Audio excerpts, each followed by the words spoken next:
La sortie de crise passe par un processus politique, c'est-à-dire l'organisation d'élections, une conviction des hommes politiques. Outre ce sujet, les dossiers de la rédaction s'intéressent également à la reconquête des régions nord du Mali et les conditions de travail des hommes de médias.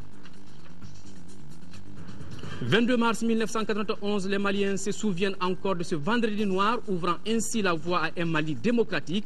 Pour un devoir de mémoire, le ministre de l'Action humanitaire, de la solidarité des personnes âgées, a déposé une gerbe de fleurs au carré des martyrs. Hausse des prix de transport urbain et périurbain. Pourquoi cette augmentation? Notre reporter Agibou Koulibaly est allé à la rencontre des différents acteurs du secteur. Son reportage dans cette édition. Voilà pour les titres. Mesdames, Messieurs, bonsoir et bienvenue dans ce journal. Le président de la République par intérim a reçu ce matin en audience le grand chancelier des ordres nationaux du Niger et le ministre sénégalais de l'hydraulique et de l'assainissement. Sur le grand chancelier des ordres nationaux du Niger était venu présenter les condoléances du peuple nigérien au peuple malien après le décès du colonel Koké Dambélé. Le ministre sénégalais de l'hydraulique et de l'assainissement, lui, est venu faire le point des préparatifs de la 15e conférence des chefs d'État de l'Organisation pour la mise en valeur du fleuve Sénégal, OMVS, qui se tiendra à Nouakchott, en Mauritanie. Reportage Mamari Koni. À quelques jours de la 15e conférence des chefs d'État de l'Organisation pour la mise en valeur du fleuve Sénégal, le ministre sénégalais de l'hydraulique et de l'assainissement, président du Conseil des ministres, était venu rendre compte de l'état des préparatifs au président en exercice de l'organisation. Un sommet prévu les 25 et 26 mars prochains à Nouakchott, en Mauritanie. Nous avons donc reçu ces instructions pour que ce sommet se passe dans d'excellentes conditions. Et nous sommes à pied d'œuvre depuis que la décision a été prise. Et nous appartenait donc de venir lui rendre compte de l'état d'avancement et recueillir ses instructions. Vous savez, les chefs d'État ont pris la décision donc de la tenue de cette conférence. Et Monsieur le Président de la République du Mali nous a instruit de faire en sorte que cette conférence se tienne dans d'excellentes conditions. Le grand chancelier des ordres nationaux du Niger a été ensuite reçu en audience par le président de la République par intérim. Ce dernier était venu présenter les condoléances des autorités nigériennes aux autorités maliennes après le décès du colonel Koké Dambélé, grand chancelier des ordres nationaux du Mali. Tout ce qui touche le Mali touche le Niger. C'est pour cela que le président Issoufou m'a dépêché pour venir partager avec le peuple malien la douleur qui vient de l'éprouver. Je profite de l'occasion pour implorer Allah, notre Seigneur le Tout-Puissant, qu'il accueille le colonel Dambélé Koké dans son royaume de façon à ce que son âme repose en paix. Auparavant, le colonel Boulama Manga s'était rendu dans la famille du défunt pour présenter ses condoléances, un acte qui a été salué par les parents du colonel Koké Dambélé. 22 mars 1991, les Maliens se souviennent encore de ce vendredi noir, ouvrant ainsi la voie à un Mali démocratique. Pour commémorer cet anniversaire, le ministre de l'Action humanitaire, de la solidarité et des personnes âgées a déposé une gerbe de fleurs au carré des martyrs, un devoir de mémoire pour exhorter les Maliens au recueillement et au pardon pour un Mali démocratique et apaisé. Nous y reviendrons au cours de ce journal. Le ministre du Travail et de la Fonction publique et les relations avec les institutions communique en application des dispositions de la loi numéro 05-040 du 22 juillet 2005 relative aux fêtes légales en République du Mali. La journée du mardi 26 mars 2013 est chômée et payée sur toute l'étendue du territoire national.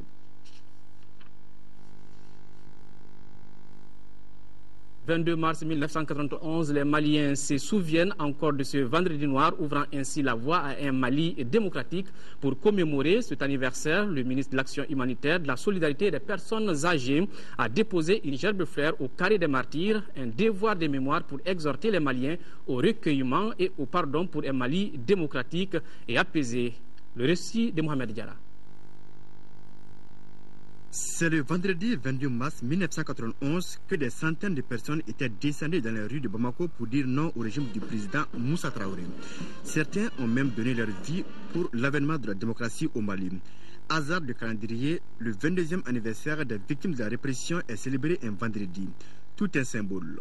22 ans de recueillement, 22 ans de sacrifice, 22 ans de pensée et de souvenirs à l'endroit de ceux qui ont perdu leur vie pour que le Mali accède à la démocratie, à la liberté, au pluralisme politique et d'expression.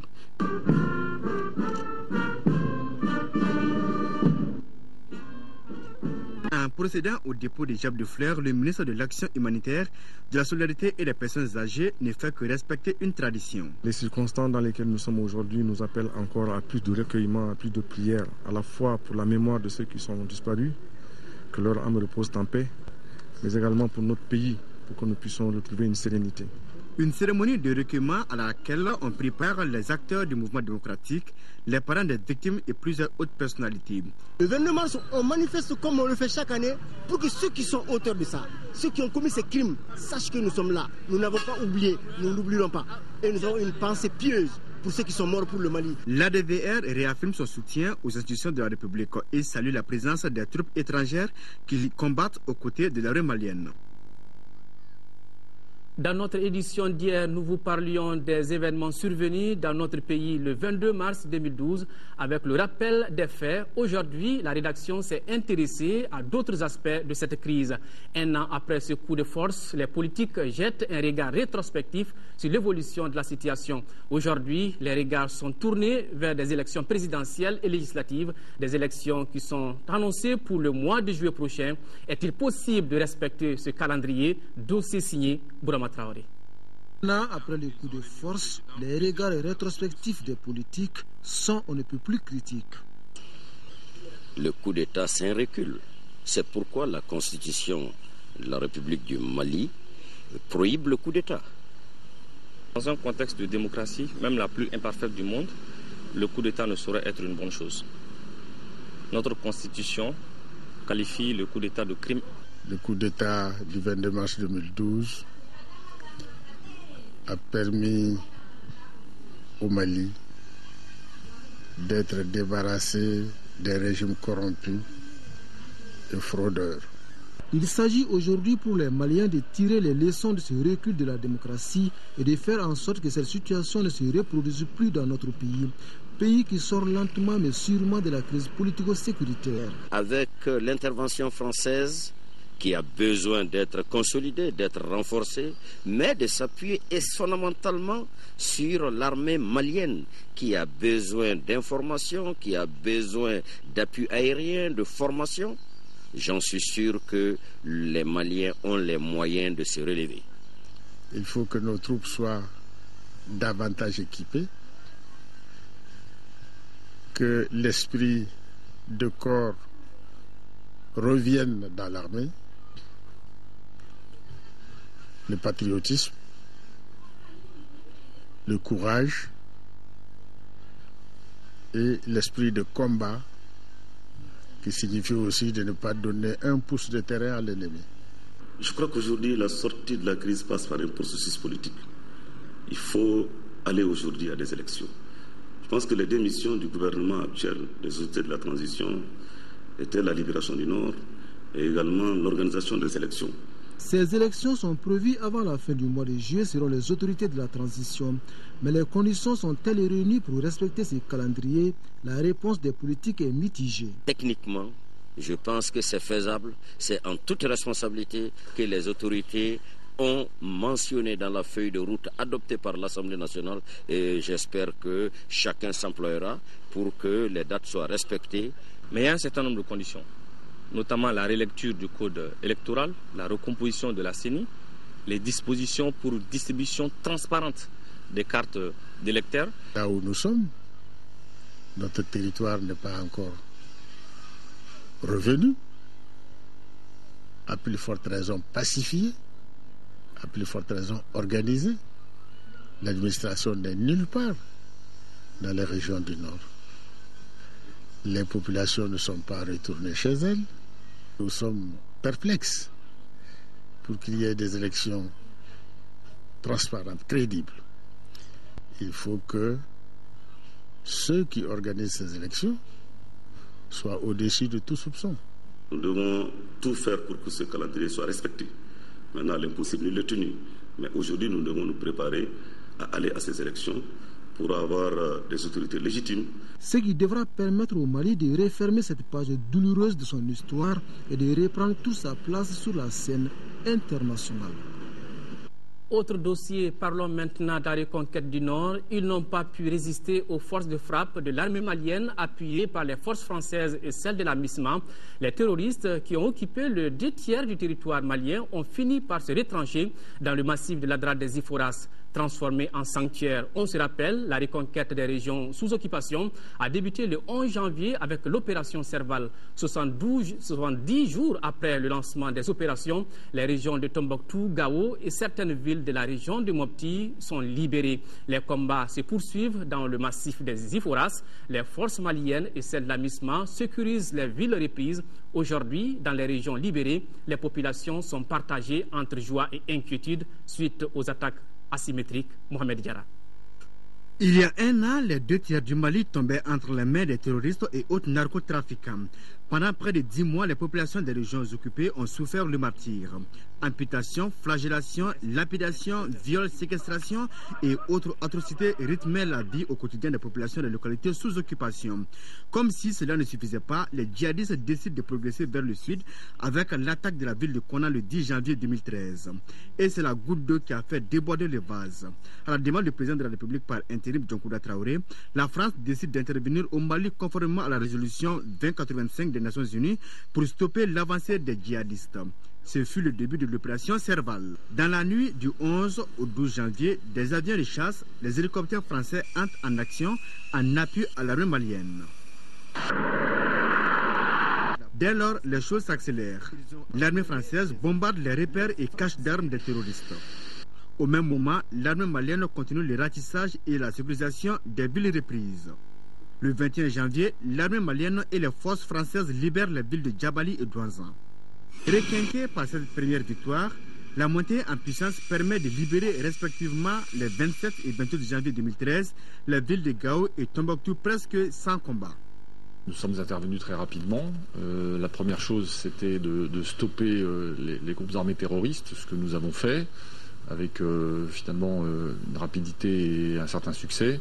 La deuxième phase, c'était de démembrer ces organisations qui font beaucoup de mal au Mali, comme vous le savez, non seulement sur la boucle du Niger, mais également dans l'ensemble du Mali, y compris le nord ou la partie plus éloignée. Les populations libérées exultent en guise de démonstration. Elles accueillent dans la ferveur le président François Hollande venu remonter le moral des troupes françaises dans la poursuite des opérations.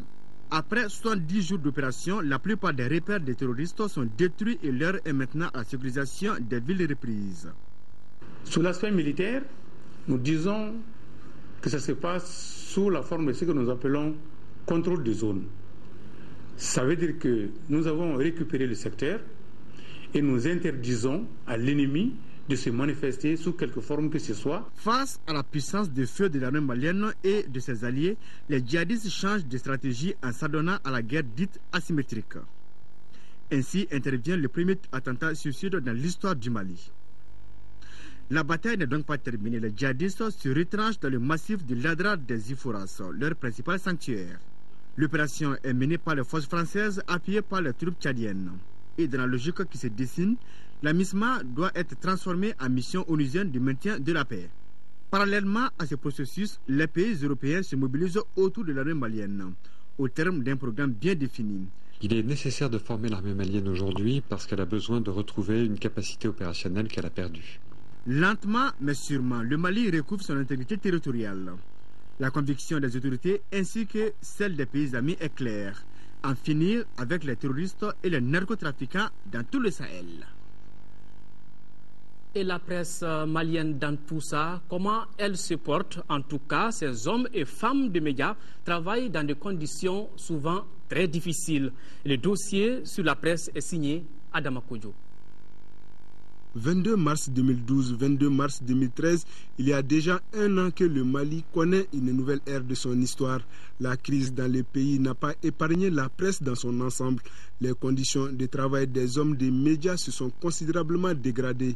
Les hommes de presse, en l'état actuel, ils continuent de dire ce qu'ils pensent, quel que soit ce que ça leur coûte. Sur les conditions de travail, elles ont été éprouvantes pour la presse pendant cette période. Parce que par leur métier même, les journalistes sont obligés d'être en première ligne pour couvrir les événements. Et lorsque ces événements sont violents, cette violence se répercute forcément sur les journalistes. Sur le plan économique, c'est la baisse de la demande publicitaire qui est enregistrée, ce qui a porté un coup dur aux recettes des organes. À cela vient s'ajouter la réduction par l'État de l'aide financière destinée à la presse. Il faut voir les kiosques, il faut voir comment ça fonctionne. Aujourd'hui, les journaux ne marchent pas. Ensuite, on a même des problèmes pour tenir les journaux au plan interne. Donc, on a des problèmes économiques, des problèmes matériels. Il y a eu des dispositions qui ont été prises par les pays de la CEDEAO de manière à fermer les frontières, à faire l'embargo contre le Mali. Et ça fait effrayer quand même nos partenaires qui font des annonces chez nous, qui font de la publicité. Et dans cette situation de crise, naturellement, les gens ne passeront pas à la publicité. Il ne faut pas oublier que le coup d'État est survenu juste à la veille de la période électorale, si vous voulez, qui est une période de très très grosse production prévue par les journaux et par les radios, par les télévisions. Lorsque cette période a été annulée, ce sont des revenus qui ont été amputés dans les budgets des journaux. La loi sur l'audiovisuel avait été votée et promulguée, mais malheureusement, une semaine après la promulgation de cette loi, il y a eu un coup d'État. Et ce coup d'État a fait en sorte que le cadre réglementaire de ces lois n'ont pas pu être mis en place. Malgré les difficultés, les hommes de presse restent déterminés pour informer et sensibiliser les populations. Plus la crise s'accroît, plus l'intérêt des médias s'accroît dans la même proportion. C'est dans ce genre de contexte qu'on trouve la motivation. Les médias commencent à reprendre à l'intérieur parce que ça se sécurise au fur et à mesure. Une deuxième chose, c'est que la presse malienne, dans sa mission encore d'informer le public et d'être sur le front de l'information par rapport à la ligne de front, par rapport au théâtre des opérations, a installé une rédaction assez variée. Au moment où le pays s'apprête à organiser des élections, les défis à relever par la presse sont énormes. Des défis qui demandent beaucoup de professionnalisme dans le traitement et la diffusion de l'information. Les femmes du camp de Kati, en collaboration avec le collectif des Patriotes, étaient face à la presse ce matin. Objectif, avoir un regard rétrospectif sur le 22 mars 2012. Les femmes ont réitéré leur soutien à l'armée malienne et ses alliés. À la fin de la rencontre, les initiateurs ont déposé une gerbe de fleurs au monument de l'indépendance à la mémoire de tous ceux qui sont tombés sur le champ de l'honneur. Voilà donc... nous retrouvons le reportage de Moussa Fani. Pour célébrer le 22 mars, l'association des femmes de camp de Kati et le collectif des Patriotes ont animé un point de presse ce matin. Au cours de cette conférence, les initiateurs ont invité tous les Maliens à soutenir nos forces armées et leurs alliés. Il est important aujourd'hui pour nous de nous souvenir de ce qui s'est passé il y a un an. Notre armée nationale n'était pas du tout équipée. Et cet événement-là a permis de faire comprendre aux Maliens que l'armée malienne n'avait pas d'équipement. Nous pouvons négocier avec le mouvement national de libération de l'Azawad, le MNLA. C'est le MNLA qui est à la base des atrocités commises à Aguelok. Je demande à la population d'être sereine, de faire confiance encore à son armée, à nos troupes, à nos alliés, notamment la France et les troupes africaines, et que le combat, la fin du combat est pour bientôt. Après la rencontre avec la presse, les organisateurs se sont rendus au monument de l'indépendance pour déposer une gerbe de fleurs en la mémoire des militaires tombés sur le champ de l'honneur. Le ministre de la Défense et des anciens combattants porte à la connaissance de l'opinion publique nationale que des informations récurrentes font état d'une commande de véhicules à réaliser sur les fonds mis à la disposition par les opérateurs de téléphonie mobile au profit des forces armées. Des procédures administratives avaient été engagées sans concertation avec le département de la Défense qui est en attente d'un lot important de véhicules du même type. Les fonds en question sont utilisés pour acquérir d'autres moyens complémentaires et assurer le renforcement des capacités opérationnelles des troupes. Le ministre salue et félicite l'esprit de l'engagement citoyen de tous les donataires et au profit de l'armée malienne et rassure que toutes les dispositions seront prises pour parachever la mise en condition des forces armées. Après la libération des villes du Nord par les forces maliennes et leurs alliés, l'heure est à présent à la reprise des activités économiques. C'est le cas à Gossi avec la tenue du marché à bétail, l'un des plus grands marchés du Gourmand. Véritable rendez-vous d'affaires entre éleveurs, intermédiaires et acheteurs. Reportage de nos envoyés spéciaux Moussa Arimaïga et Aliou Touré. On est au marché comme ça et les activités ont repris. La difficulté que nous avons aujourd'hui, c'est l'absence de l'administration, de notre tutelle, de nos sous-préfets, de la brigade de gendarmerie. Chaque jour, on a des problèmes pour décharger un peu l'armée. Gossi, post-libération par les forces armées maliennes. Et dimanche à Gossi, jour de foire, où la vie reprend avec tous ses faces dans une commune nomade, où l'activité économique repose sur l'élevage et le commerce. Gossi pense déjà au futur. Là, nous sommes au marché à bétail.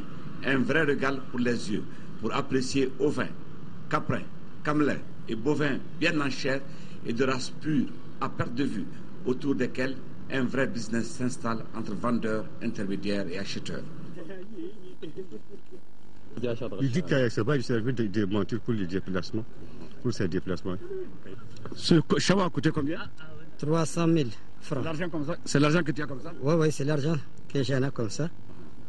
Dans la situation habituelle qu'on connaissait avant, il y a moins d'animaux à cette période. Cela est dû au fait qu'il y a l'insécurité. La plupart des éleveurs sont partis ailleurs. Ça commence à revenir. Mais par rapport aux mois qui ont passé, il y a une nette amélioration.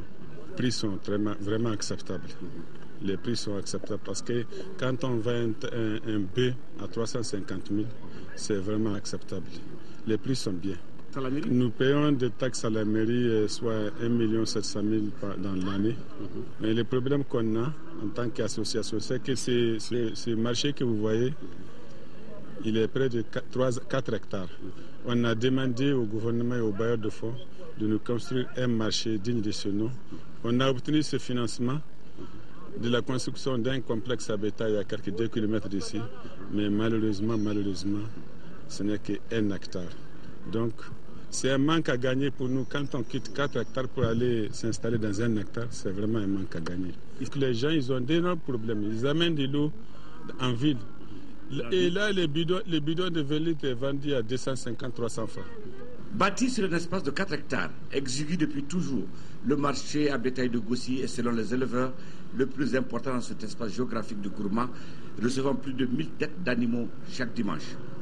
Mais, pour la coopérative des éleveurs, les autorités communales de Gossi, qui saluent la fin de l'insécurité et le retour de la paix, leur seul problème depuis toujours reste le manque d'eau sur le site du bétail, dans une commune qui souffre elle-même du manque d'eau et dont toute la vie n'a de sens qu'autour de cette mare de 125 mètres carrés appelée la mare de Gossi, malheureusement qui commence à tarir elle aussi.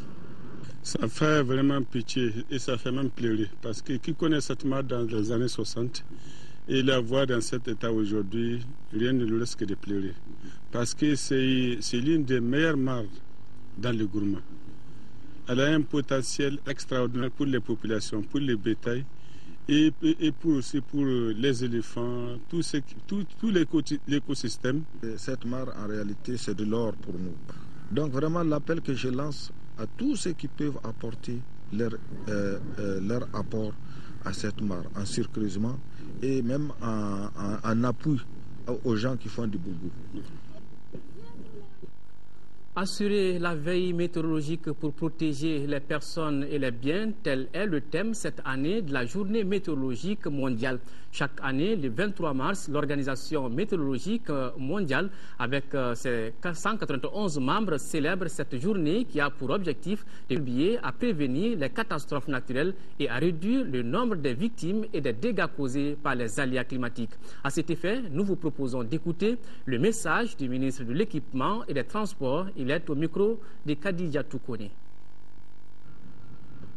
Au Mali, Le service météorologique mène plusieurs activités qui concourent à la mise en œuvre de la veille météorologique au niveau national. On peut citer, entre autres, le renforcement des capacités de prestation de services par l'élaboration et la diffusion des prévisions météorologiques au bénéfice des populations.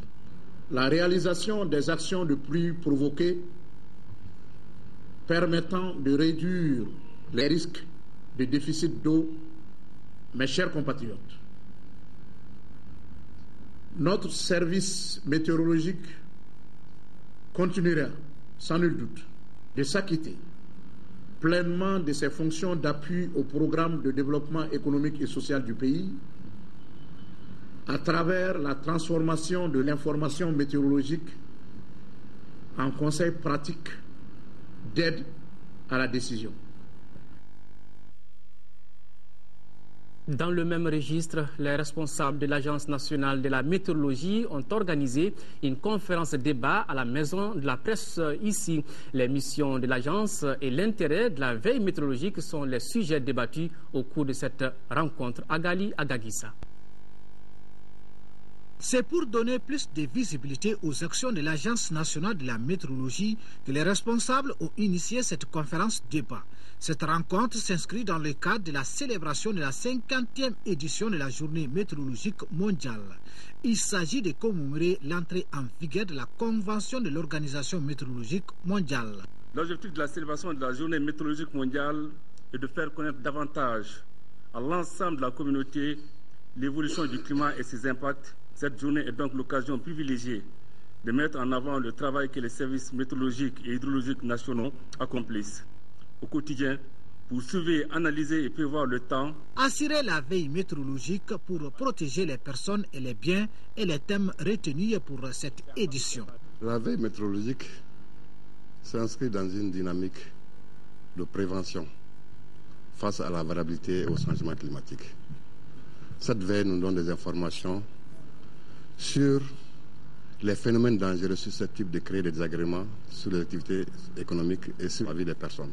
C'est compte tenu de ces enjeux que l'Agence nationale de la météorologie a vu le jour au Mali il y a seulement une année. On a 2 avions qui nous permettent de faire l'ensemencement. Nous comptons beaucoup sur, sur l'accompagnement de l'État et l'accompagnement d'autres services afin que le Mali Météo puisse avoir les équipements appropriés.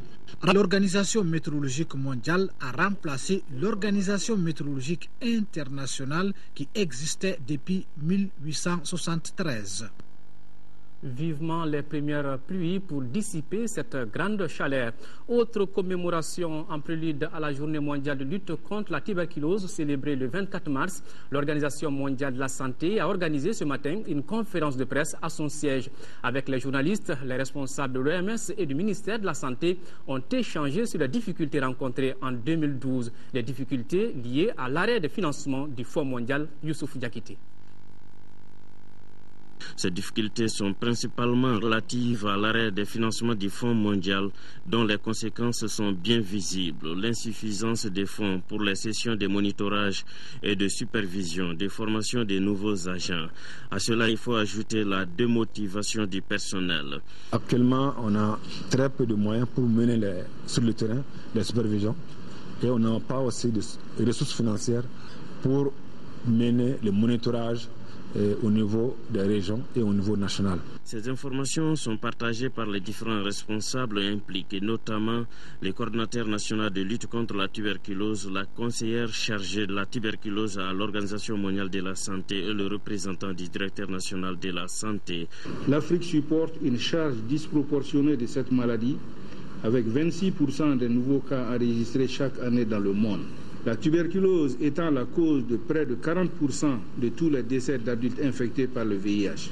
Cependant, tous sont unanimes sur certains points. Pour gagner le pari de la lutte, précisent les conférenciers, il faut la diversification du partenariat, l'amélioration du système suivi et évaluation et la relance des activités du Fonds mondial. Car les menaces demeurent puisque le taux de détection de la tuberculose est de 70% et s'attaque généralement à une population relativement jeune entre 20 et 40 ans des pays en développement. Nous parlons encore d'eau, célébration ce 22 mars de la Journée mondiale de l'eau. Le thème retenu cette année est le dialogue et le partenariat entre les acteurs en vue de la promotion du secteur eau et assainissement au Mali. L'événement est marqué par une conférence au cours de laquelle les participants ont échangé sur les mesures à prendre pour mieux répondre aux besoins croissants des populations en eau potable. Tiemogo Konate. Le dialogue et le partenariat entre les acteurs en vue de la promotion du secteur eau et assainissement. C'est le thème de cette édition 2013 de la Journée mondiale de l'eau. Instituée en 1992, la journée est célébrée cette année au Mali dans un contexte de crise. Une crise qui a entraîné le départ de nombreux partenaires évoluant dans le secteur. Conséquence, insuffisance des ressources pour mieux répondre aux besoins croissants en eau. La problématique de l'eau demeure préoccupante au niveau national. Et le gap pour l'atteinte des OMD demeure important. Et face à une telle situation, le concours de tous, État, société civile, secteur privé et partenaires au développement s'avère indispensable. Au cours de la rencontre, il s'agira de jeter un regard rétrospectif sur les efforts consentis en matière d'accès à l'eau potable au Mali et d'attirer l'attention des acteurs sur les menaces auxquelles fait face l'Afrique si rien n'est fait d'ici à l'horizon 2050. Les débats sont axés sur 4 communications relatives aux stratégies à développer en vue d'atténuer les risques. L'absence ou l'insuffisance d'eau potable, les difficultés d'accès à l'hygiène et la rareté des services d'assainissement sont les principales causes des problèmes de santé publique. Un des objectifs fondamentaux du gouvernement du Mali est d'équiper la totalité des villages et centres ruraux non encore desservis d'un point d'eau moderne dans un proche avenir. Pour coller aux préoccupations de l'heure, il est prévu dans la mouvance de cette journée des émissions audiovisuelles sur l'ORTM et certaines radios de proximité. Sur invitation de Tieman Hubert Koulibaly, ministre des Affaires étrangères et de la coopération internationale, Dirk Niebel, ministre allemand pour la coopération économique et le développement, effectuera du vendredi 22 au dimanche 24 mars 2013 une visite de travail au Mali. Durant son séjour, il aura des entretiens avec son homologue malien et sera reçu en audience par le président de la République par intérim, professeur Dioncounda Traoré.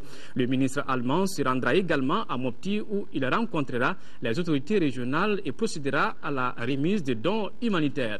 Partons à Mopti, en 5e région. Les communautés du cercle de Douanza sont rassurées du retour de la sécurité et de la paix avec l'arrivée du gouverneur de région de Mopti, Ibrahima Hamma Traoré, qui vient d'entamer une tournée de prise de contact avec les populations qui vaquent désormais à leurs activités. Au cours de cette tournée, il a été beaucoup question du retour rapide de l'administration et des personnes déplacées, des réconciliations et de l'organisation d'élections générales de 2013. Le carnet de voyage de cette première étape, le cercle de Douanza, avec Diakaria Nama Traoré et Jules Sambou Sissoko. Première étape, le cercle de Douanza, libéré des mains sales des terroristes narcotrafiquants grâce à la vigoureuse intervention de l'armée française. La symbolique de cette démarche est forte et c'est la preuve du retour de la sécurité et de la paix. Nous avons visité les arrondissements, les communes et certains nombres de villages sur notre passage. Et nous avons été fortement marqués par l'accueil chaleureux réservé par les populations. Et cette visite a été pour nous l'occasion de constater en vue de consolider les mesures de sécurité. L'occasion également de lancer le processus de réconciliation communautaire dans notre région.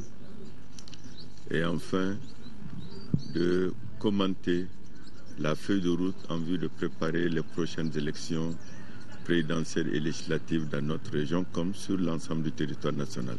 Après la liberté retrouvée, les préoccupations de l'heure ont trait au retour rapide de l'administration pour relancer les activités de développement. Il faudrait que tous les citoyens par commune et dans le cercle et dans les cercles de la région se mobilisent pour préparer les conditions de retour et d'accueil des déplacés de l'intérieur, mais aussi des réfugiés qui sont partis hors du pays. Ici, le gouverneur a remis au nom du ministère de l'administration territoriale des vivres et de non-vivres au cercle de Douanza. À cela s'ajoute un lot de médicaments offerts par l'ONG APA Mali. En retour, le cercle de Douanza a fait une contribution financière de plus 2 millions de francs CFA et des vivres aux forces armées et de sécurité du Mali. Autre visite, c'est celle du ministre de l'Élevage et de la Pêche en première région. Diané Mariam Kone a inauguré hier à Diema un marché à bétail réalisé par l'OPEP à travers le PADESO pour plus de 137 millions de francs CFA. Le ministre Diané Mariam Kone a visité aussi le périmètre pastoral de Tamafounou dans la commune de Lakamane. Reportage Jafar Aïdara. Ce marché à bétail que le ministre de l'Élevage et de la Pêche a inauguré est un complexe architectural qui associe à la fonction de vente d'animaux la possibilité de mener des activités d'embauche, de faciliter les actes vétérinaires sur les animaux et de procéder à leur embarquement dans les meilleures conditions. Il est composé d'un premier bloc de 19 boxes pour bovins de 20 mètres carrés, soit une superficie totale de 3800 mètres carrés pour une capacité de 760 bovins, un bureau pour gestionnaire, une salle d'attente, un bureau pour vétérinaire, un puits citerne avec 2 abreuvoirs. Le deuxième bloc contient 20 boxes pour ovins de 20 mètres carrés, soit une superficie de 400 mètres carrés pour une capacité de 500 ovins pour un coût de plus de 137 millions de francs CFA. Après, ces 2 marchés à bétail ont été construits dans le cadre de la mise en œuvre de la première tranche des activités du programme d'appui au développement durable de l'élevage au Sahel occidental PADESO, grâce à un financement partiel du fonds de l'OPEP. Ce marché a pour mission de contribuer à l'amélioration des conditions de vie et de revenus des populations bénéficiaires à travers la promotion et le développement des filières de production animale. Aujourd'hui, nous sommes en train de moderniser l'élevage. Et c'est ce que vous avez vu au niveau du Diema par rapport au marché du bétail et ce château d'eau qui est derrière moi, qui, en tout cas nous qui sommes à Bamako, on serait étonné d'avoir un tel château à ce niveau-là, parce qu'on va dire l'eau c'est pour simplement les humains, mais c'est aussi pour les animaux. Le ministre a visité le système de pompage pastoral de Tamafounou dans la commune rurale de Lakamane. Il faut ajouter que le PADESO en région de Caille a réalisé 15 puits modernes, 6 périmètres pastoraux, 7 parcs de vaccination et 3 marchés à bétail. Cérémonie de lancement cette semaine à Djabali d'un programme d'activité humanitaire initié par le consortium Ouaga. Ce programme vise à améliorer les conditions de vie des personnes déplacées des régions nord. Compte rendu Cheikh Oumar Diallo. Le consortium Ouagia est un regroupement de 4 ONG nationales qui interviennent depuis plusieurs années dans la région de Ségou dans divers domaines. Il s'agit des ONG Oualé, Alpha Log, G-Force et Yeredon. Ces ONG, vu la double crise alimentaire et sécuritaire qui affecte plusieurs de nos localités, se sont mises ensemble pour initier un programme d'activité humanitaire. À travers ce programme, le consortium Ouagia prévoit l'octroi de kits alimentaires composés de riz, de farine, d'huile et de lait, la mise à disposition de ressources financières pour la prise en charge des frais d'ordonnance, la formation de 20 relais dans le cadre de la lutte contre les MST-VIH-Sida. C'est des ONG qui interviennent déjà dans la zone, dans le domaine de la santé, l'éducation, l'environnement et les activités génératives de revenus. Donc environ 10 millions pour apporter un appui aux populations déplacées. Nous nous réjouissons vraiment des initiatives et des activités programmées. Nous avons tenu à venir pour les saluer, pour les remercier, les soutenir dans leur élan. Et je pense qu'au bout du jour, nos souffrances vont être atténuées. La cérémonie a pris fin par la remise symbolique des kits à certains bénéficiaires par le préfet du cercle et le représentant du consortium Ouagia. On vous l'annonçait dans les titres, la hausse des prix des transports urbains et périurbains ces derniers jours a pris tout le monde de court. Pourquoi cette augmentation et maintenant? Que pensent les usagers, chauffeurs et syndicalistes de cette situation? Notre équipe de reportage dirigée par Agibou Koulibaly a fait un tour en ville. Voici son reportage. La conséquence directe de cette augmentation est que le tarif des lignes qui était à 150 francs CFA passe à 200 francs CFA. Le ticket des trajets qui était à 200 francs CFA grimpe à 250 francs CFA. Une augmentation qui n'est pas du tout appréciée par les usagers. Nous ne sommes pas tout à fait d'accord. Ça nous a surpris. Je me suis rendu compte quand je suis rentré dans la Sotrama ce matin. Je venais de Banankoro. J'ai payé 150 francs au lieu de 100 francs CFA comme d'habitude. Les chauffeurs justifient cette décision par la hausse du prix du carburant. L'augmentation des prix n'est pas notre souhait. C'est le carburant qui est trop cher. La recette de Massotrama est 15 000 francs. Or, tous les jours, nous payons 22 010 francs de carburant. C'est la coordination des groupements professionnels de transport et la Fédération nationale des syndicats et conducteurs du Mali qui ont décidé de majorer de 50 francs CFA tous les tarifs actuellement en cours dans la capitale et environ. Tant que les prix du carburant ne s'arrêtent pas, impérativement nous on est obligé de maintenir parce que ça nous fait 8 ans. On est en train de travailler dans les pertes. Bon, moi je pense qu'il est temps, si on ne fait pas une majoration de 50%, normalement notre secteur disparaît. Une initiative que les autres acteurs du transport ne partagent pas. On n'a eu aucune information relative à cette augmentation, ce qui nous paraît vraiment incorrect lorsque nous savons qu'avec ces organisations, syndicats, nous sommes ensemble dans plusieurs comités. On l'a pris comme tout citoyen, lambda sur le terrain. D'habitude, disons que les prix quand même sont libres.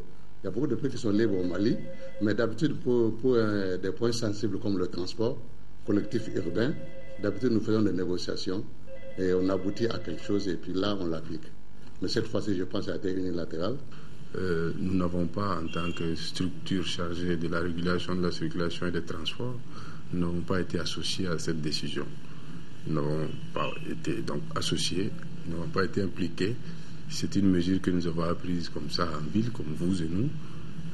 Et donc nous sommes jusqu'à la date d'aujourd'hui en train d'en savoir plus, donc de chercher les vrais motifs. Il est temps de poursuivre les contacts nécessaires avec les autres acteurs du transport pour que cette situation ne perdure. À l'instar de la communauté internationale, le Mali célèbre dimanche 24 mars la journée mondiale des lépreux. En prélude à cet événement, la fondation Orange Mali a offert des bœufs, une enveloppe et des moustiquaires à l'Union malienne Raoul Folero. Par ce geste, Orange Mali réaffirme son engagement à accompagner les autorités compétentes pour le mieux-être de nos populations. Compte rendu Rachel Tessougué. En prélude à la 60e journée mondiale des lépreux prévue pour le 24 mars, la Fondation Orange Mali offre 10 bœufs, un chèque de 500 000 francs CFA, des moustiquaires et des t-shirts à l'Union malienne Raoul Folero. Par ce geste, Orange Mali veut rendre le sourire aux malades de la lèpre et leur exprimer leur solidarité. La fondation d'entreprise Orange Mali communie depuis 8 ans maintenant avec l'Union malienne Raoul Folero pour célébrer la journée mondiale de la lèpre. Cette journée est aussi l'expression de la lutte contre l'exclusion pour nos frères et sœurs malades de la lèpre. Le président de l'Union malienne, Raoul Folero, a chaleureusement remercié les responsables de la Fondation Orange Mali pour leur soutien constant et inconditionnel à leur organisation. Par ce geste, vous contribuez positivement à garder ce symbole très fort et vous démontrez, si besoin est autre, votre amour pour les malades et handicapés de la lèpre. La Fondation Orange Mali s'engage également cette année pour la réfection du jardin d'enfants du Centre national d'appui à la lutte contre la maladie. Ce centre accueille les enfants des malades blanchis de la lèpre et aussi des enfants issus de milieux défavorisés. 60e journée mondiale des lépreux. Un esprit sain dans un corps sain, sport, football, CAN Junior, l'Algérie 2013 au compte de la 3e et dernière journée de la phase de poule dans le groupe A. L'Égypte a battu le Bénin par le minimum de 1-0. Les points, c'est avec Koumba Niambélé. Pour la demi-finale de la CAN Algérie 2013, c'est l'Égypte et le Ghana qui se sont qualifiés cet après-midi dans le groupe A, abattant respectivement 1-0 le Bénin et 2-0 l'Algérie. Au démarrage du match Égypte-Bénin, c'est les Égyptiens qui se signalent en premier avec un but à la 22e minute marqué par Karaba. Ce score mène à la pause. À la reprise, les Béninois passent à la contre-attaque, multipliant les occasions sans trouver la faille. 1-0 pour l'Égypte sera d'ailleurs le résultat au terme de la rencontre. L'autre affiche de la journée a vu la victoire 2-0 du Ghana sur le Bénin. Du coup, l'Égypte termine premier du groupe A avec 9 points. Suivi du Ghana 6 points, le Bénin et l'Algérie quittent la compétition avec 1 point chacun. Voilà, toujours sport CAN Algérie 2013. Le Mali, déjà qualifié pour les demi-finales, joue demain sa 3e rencontre de poule contre le Gabon. L'objectif pour la formation malienne est de poursuivre la même dynamique des victoires depuis le début du tournoi, même si l'entraîneur Moussa Keïta Dougoutigui a décidé de faire tourner l'effectif Ousmane Daou et Mamadou Sidibé depuis l'Algérie. C'est avec le ticket de la qualification en poche pour les demi-finales que le junior malien aborde cette 3e et dernière journée de poule contre le Gabon.